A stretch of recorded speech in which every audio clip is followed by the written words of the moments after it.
So much, sir, for being with us on the program. Now, the EU, as we mentioned, is expected to hold a meeting on the type of measures that they want to take to prevent any sort of spread of COVID-19 or any variants of COVID-19 into the bloc. What kind of measures can we expect the EU to make? Well, I think what they're looking at is requiring a PCR test before departure from China to the European Union. But I don't think that's going to have much effect. At the moment, anyway, there's no variants in China to be concerned about. They have BA5, they have BF7. Those strains have already been circulating in the European Union for some months already.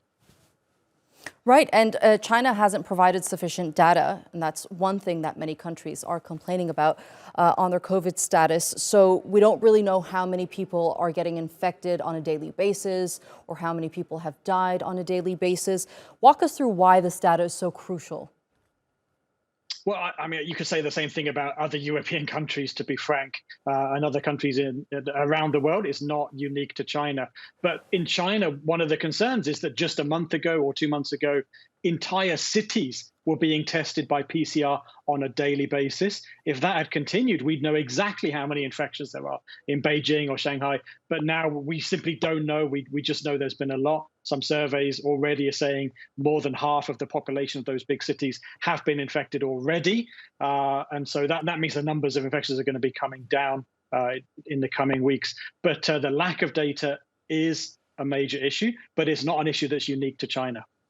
Right, and we keep on hearing from various countries that they're worried a variant can emerge from the massive spread of COVID-19. What are the chances that a more dangerous variant can indeed emerge and could drastically spread once again globally? Well, I think in the past year, we've seen Omicron evolve a number of times. We had BA1, then BA2, then BA5, and then the other things, XBB and whatnot. In the United States right now, there's a new subvariant called XBB.1.5, which looks like it's got a lot of potential to spread in the US and in Europe and elsewhere. That is a variant that I would be worried about. But travel measures like PCR testing will not stop that subvariant from spreading from the US to the European Union to other parts of the world. In China, there's obviously a risk that there might be a new variant, but so far, nothing new has been detected there. We have to keep an eye on the situation. We can't change the risk of a variant emerging, but we can do better in terms of keeping an eye on what is happening with the virus and then assessing the risk that any new strain poses.